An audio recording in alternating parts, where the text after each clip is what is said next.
മഹാലക്ഷ്മി സീരിയലിൻ്റെ പുതിയൊരു എപ്പിസോഡിൻ്റെ പ്രമുഖ വിശേഷങ്ങളിലേക്ക് എല്ലാവർക്കും സ്വാഗതം. അങ്ങനെ നമ്മളുടെ കണ്ണനും മഹാലക്ഷ്മിയും അതുപോലെ അനന്തവും ലേഹയും കൂടി തിരിച്ച് ഹോട്ടലിലേക്ക് തന്നെ വരുന്നുണ്ട്.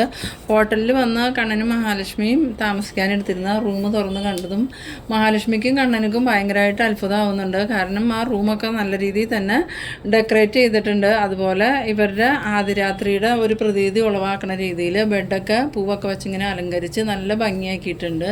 എന്നിട്ട് കണ്ണനോടും മഹാലക്ഷ്മിയോടും അനന്തവും ലേഹ്യം പറയുന്നുണ്ട്, ഇന്ന് നിങ്ങളുടെ ദിവസമാണ്.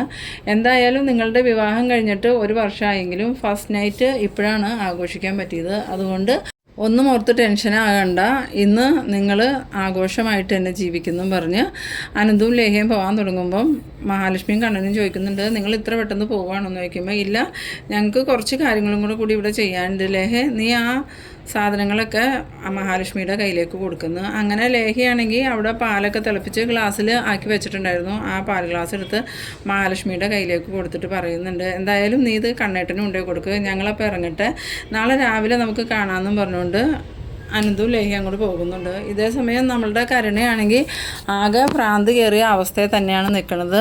മോഹിനിയോടൊക്കെ നല്ലോണം ദേഷ്യപ്പെടുന്നുണ്ട്. ആ സമയം മോഹിനി പറയുന്നുണ്ട്, മോളെ നീ എന്തിനാ ഇങ്ങനെ ദേഷ്യപ്പെടുന്നത്? നിൻ്റെ കുഞ്ഞ് പോകാൻ കാരണക്കാർ ഞങ്ങളാരും അല്ലല്ലോ, നിൻ്റെ അച്ഛനും മുത്തശ്ശിയും നീയും കൂടെ ചേർന്ന് കണ്ണനെയും ലക്ഷ്മി മോളെയും കൊല്ലാൻ നോക്കിയപ്പോഴല്ലേ നിങ്ങൾക്ക് ഇങ്ങനെ സംഭവിച്ചത്. അതിൽ നിന്ന് നിങ്ങൾക്ക് മനസ്സിലായില്ലേ, മറ്റുള്ളവരെ ഉപദ്രവിക്കാൻ ശ്രമിച്ചിട്ടുണ്ടെങ്കിൽ തിരിച്ചടി കിട്ടുന്നത് നമുക്ക് തന്നെയായിരിക്കും. ഇനിയെങ്കിലും മോളൊരു കാര്യം മനസ്സിലാക്കണം, ലക്ഷ്മി മോൾ ഒരിക്കലും മോളെ ഉപദ്രവിക്കാൻ നോക്കണില്ല, മോളാണ് തിരിച്ച് അവരെ ഉപദ്രവിക്കാൻ നോക്കിക്കൊണ്ടിരിക്കുന്നത്. ഇനിയെങ്കിലും മോള് അവരോടുള്ള ശത്രുതയൊക്കെ മറന്ന് അവരുമായിട്ട് സ്നേഹത്തിൽ പോകണം. അങ്ങനെ ഒരു ജീവിതം തുടങ്ങിയാൽ മോൾക്ക് തന്നെയായിരിക്കും ഐശ്വര്യം ഉണ്ടാവണമെന്ന്. ആ സമയത്ത് കരുണ പറയുന്നുണ്ട്, അവളെ സ്നേഹിച്ചിട്ടുള്ള ഒരൈശ്വര്യവും എനിക്ക് വേണ്ട, എനിക്കിപ്പോൾ ഇങ്ങനെയൊക്കെ ജീവിച്ചാൽ മതി, അമ്മയ്ക്ക് അവളല്ലേ വലുത്, അതുകൊണ്ടാണ് അമ്മ ഇങ്ങനെയൊക്കെ സംസാരിക്കുന്നത്, ഒരിക്കലും അമ്മ എന്നെ സ്നേഹിച്ചിട്ടുമില്ല.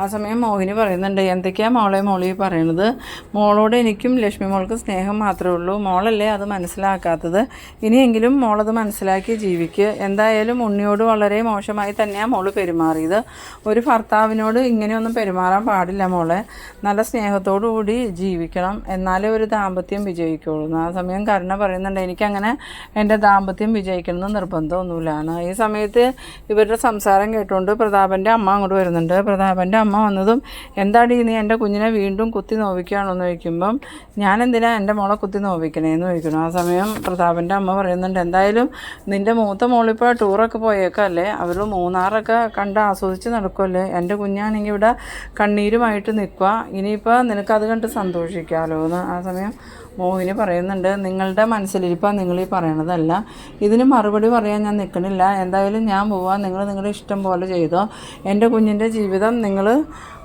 അച്ഛനും മുത്തശ്ശിയും കൂടിയാണ് നശിപ്പിച്ചത്. ആ സമയത്ത് കരുണ പറയുന്നുണ്ട്, അമ്മ കൂടുതലൊന്നും സംസാരിക്കണ്ട, എൻ്റെ ജീവിതം നശിപ്പിച്ചത് എൻ്റെ അച്ഛനും മുത്തശ്ശിയൊന്നുമല്ല, അമ്മയുടെ മൂത്ത മോളും മരുമോനും കൂടിയ, എന്തായാലും അവളുടെ അടിമയായിട്ട് ജീവിക്കാൻ ഞാനിനി ആ വീട്ടിലേക്ക് പോകുമെന്ന് വിചാരിച്ച് അമ്മ ഇരിക്കണ്ടെന്ന്.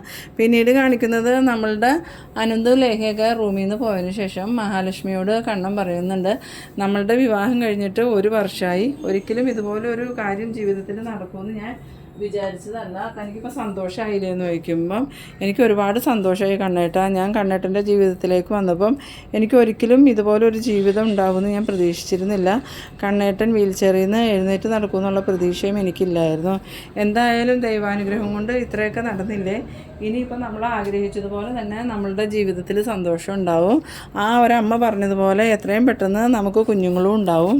ആദ്യമൊക്കെ ആ അമ്മ എനിക്ക് കുഞ്ഞുങ്ങളുണ്ടാവും എന്ന് പറയുമ്പം എനിക്ക് വിശ്വാസം ഉണ്ടായിരുന്നില്ല, പിന്നീട് കണ്ണേട്ടന് മാറ്റങ്ങൾ സംഭവിച്ചപ്പോഴാണ് ഞാനത് വിശ്വസിച്ച് തുടങ്ങിയത്. എന്തായാലും ആ അമ്മ പറഞ്ഞതുപോലെ തന്നെ സംഭവിച്ചില്ല കണ്ണേട്ടാന്ന്. ആ സമയത്ത് കണ്ണൻ പറയുന്നുണ്ട്, ആ അമ്മയും മാർക്കോയും എല്ലാവരും നമ്മളുടെ രക്ഷയ്ക്കായിട്ട് വന്നേക്കണവരാ, അതുകൊണ്ടാണ് നമുക്ക് ആപത്തൊന്നും കൂടാതെ നമ്മളിങ്ങനെ നിൽക്കണേ, എന്തായാലും നമ്മൾ ആഗ്രഹിച്ചതുപോലെ തന്നെ നമുക്ക് ജീവിക്കാനുള്ള ഒരു അവസരം ഭഗവാൻ തന്നല്ലോ എന്ന്. പിന്നീട് മഹാലക്ഷ്മി പാലുകൊണ്ട് കൊടുക്കുമ്പം കണ്ണൻ ആ പാല് വാങ്ങി കുടിച്ചിട്ട് സന്തോഷത്തോടു കൂടി മഹാലക്ഷ്മിക്കും കൊടുക്കുന്നുണ്ട്. അങ്ങനെ രണ്ടുപേരും പാലൊക്കെ കുടിച്ച് സന്തോഷമായിട്ട് കിടക്കാനായിട്ട് ഒരുങ്ങുന്നുണ്ട്. ഇതേ സമയം നമ്മുടെ മേഘനാഥനാണെങ്കിൽ മദ്യം വാങ്ങാൻ പോയിട്ട് ബാറിലിരുന്ന് തന്നെ നല്ലോണം കുടിച്ച് ലക്കില്ലാത്ത അവസ്ഥയിലാണ് കേട്ടോ ഹോട്ടലിൻ്റെ മുന്നിൽ വന്ന് ഇറങ്ങണത്. അങ്ങനെ കാറിൽ നിന്ന് ഇറങ്ങിയതും മേഘനാഥനാണെങ്കിൽ വീണു പോകുന്നുണ്ട്. ആ സമയത്ത് റിസപ്ഷനിസ്റ്റ് ആയിട്ടുള്ള ആ ഒരാൾ മറ്റേ സഹായിയോട് പറയുന്നുണ്ട്, അയാൾ ഇതേ കാറിൽ നിന്ന് ഇറങ്ങിയപ്പോൾ വീണിട്ടുണ്ട്, ഇനി എന്ത് ചെയ്യുമെന്ന് ചോദിക്കുമ്പം സഹായി പറയുന്നുണ്ട്, സാർ അതൊന്നും മൈൻഡ് ചെയ്യാൻ പോകണ്ട, അയാൾ എങ്ങനെയെങ്കിലും റൂമിലേക്ക് എത്തിക്കോളും, അതിപ്പോൾ നടന്നോ നിരങ്ങിയോ എങ്ങനെയെങ്കിലും പൊക്കോട്ടെ, നമ്മളെന്തിനാ അതൊക്കെ ശ്രദ്ധിക്കണേ, ഇനിയിപ്പോൾ ഇതിൻ്റെ ഓണർ അറിഞ്ഞിട്ടുണ്ടെങ്കിൽ പ്രശ്നം ഉണ്ടാക്കുമല്ലോ, ഇതുപോലെയുള്ളവർക്കൊന്നും റൂം കൊടുക്കരുതെന്ന് എന്നോട് നേരത്തെ തന്നെ പറഞ്ഞായിരുന്നു. ആ സമയത്ത് ആ സഹായി പറയുന്നുണ്ട്, അതിന് നമ്മൾ അറിഞ്ഞില്ലല്ലോ സാർ ഇയാൾ ഇത്രക്കാരനാണെന്ന്, എന്തായാലും ഇയാളൊരു വൃത്തികെട്ട സ്വഭാവക്കാരനാണ്, ഇനിയിപ്പോൾ ഇയാൾ റൂം മാറി മറ്റുള്ളവരുടെ റൂമിലെങ്ങാനും ചെന്ന് കയറുമോയെന്ന് അറിയില്ല എന്ന്. ആ സമയം നമ്മളുടെ മേഘനാഥനാണെങ്കിൽ കാറിൽ നിന്ന് വീണിട്ട് പിന്നെ പതിയെ എഴുന്നേറ്റ് നടന്നു വരുന്നുണ്ട് കേട്ടോ. കയ്യിൽ അപ്പോഴും ഒരു ബോട്ടിൽ നിറച്ച് മദ്യമുണ്ട്. അങ്ങനെ റിസപ്ഷൻ്റെ അവിടെ വരുമ്പം എന്താടാ നിങ്ങൾ നോക്കിക്കൊണ്ടിരിക്കണേ, നിങ്ങളിവിടെ മദ്യമൊന്നും തരാത്തത് കൊണ്ടല്ലേ എനിക്കിപ്പോൾ കഷ്ടപ്പെട്ട് പോകേണ്ട വന്നേ, അതും ഇത്രയും ദൂരം യാത്ര ചെയ്യേണ്ടി വന്നു, ഇനി മേലിൽ ഇതുപോലെ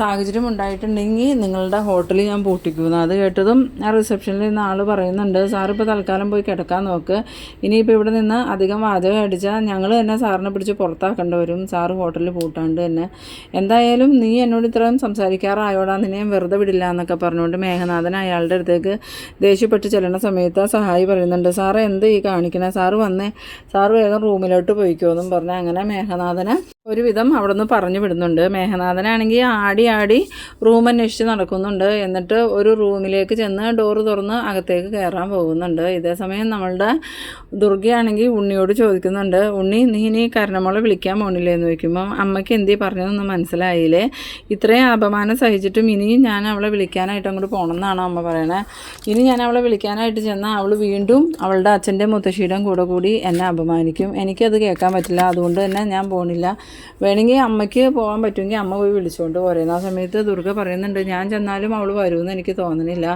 അവളുടെ സ്വഭാവം ഒരു പ്രത്യേക സ്വഭാവമാണ്, ലക്ഷ്മിയുടെ സ്വഭാവം പോലെയൊന്നുമല്ല, അവൾ ഭയങ്കര ദേഷ്യക്കാരിയാണ്, അതെങ്ങനെയാണ് അവളുടെ അച്ഛനും മുത്തശ്ശിയും അവളുടെ എല്ലാ ഇഷ്ടങ്ങളും നടത്തി കൊടുത്തല്ലേ ഇത്രയും നാളും വളർത്തിക്കൊണ്ടിരുന്നത്, ഇവിടെ വന്നതിന് ശേഷമല്ലേ അവളുടെ ഇഷ്ടങ്ങൾ നടക്കാത്ത, അതുകൊണ്ട് അവൾക്ക് ഇത്രയും ദേഷ്യം, ഇനിയിപ്പോൾ എന്തായാലും കണ്ണൻ്റെയും മഹാലക്ഷ്മിയുടെയും പേരിലുള്ള സ്വത്തുക്കൾ കിട്ടുമെന്ന് വിചാരിച്ചൊന്നും നമ്മൾ ഇരിക്കണ്ട, കാരണം മരിച്ചു എന്നും പറഞ്ഞുകൊണ്ട് സ്വത്ത് കിട്ടുമെന്ന് പ്രതീക്ഷിച്ചിരുന്നിട്ട് ഇപ്പം എന്തായി, സ്വത്തും കിട്ടിയില്ല, കണ്ണനൊട്ട് മരിച്ചുമില്ല. ആ സമയത്ത് ഉണ്ണി പറയുന്നുണ്ട്, അതിൻ്റെ കാരണക്കാരി അമ്മ തന്നെയാണ്, അന്ന് അയാൾക്ക് മരുന്ന് മാറ്റി കൊടുത്ത നേരം കൊണ്ട് അമ്മയ്ക്ക് അയാളെ കൊല്ലാനുള്ള എന്തെങ്കിലും മരുന്ന് കൊടുക്കാൻ പാടില്ലായിരുന്നു, എന്നാൽ ഇപ്പോൾ ആ സ്വത്തുക്കളെല്ലാം എൻ്റെ മേഘേട്ടൻ്റെ നിയന്ത്രണത്തിലായിരുന്നു. ആ സമയത്ത് ദുർഗ പറയുന്നുണ്ട്, അന്ന് നമ്മൾ ഇങ്ങനെയൊന്നും വിചാരിച്ചില്ലല്ലോടാ, അവനക്ക് വിവാഹമേ നടക്കില്ല എന്ന് വിചാരിച്ചിരുന്നത്, ഇതുപോലെ ഒരുത്തി അവളുടെ ജീവിതത്തിലേക്ക് വരുമെന്ന് ഞാൻ സ്വപ്നത്തിൽ പോലും വിചാരിച്ചില്ല. ആ സമയത്ത് ഉണ്ണി പറയുന്നുണ്ട്, അതെങ്ങനെയാണ്, അത് കരുണയുടെ അച്ഛൻ്റെയും മുത്തശ്ശിയുടെയും വാശി കൊണ്ടല്ലേ അവർ കണ്ണേട്ടൻ്റെ ജീവിതത്തിലേക്ക് വന്നത്, ആദ്യം തന്നെ വീൽ ചെയറിലിരിക്കുന്ന ആളെ വിവാഹം കഴിക്കൂല എന്ന്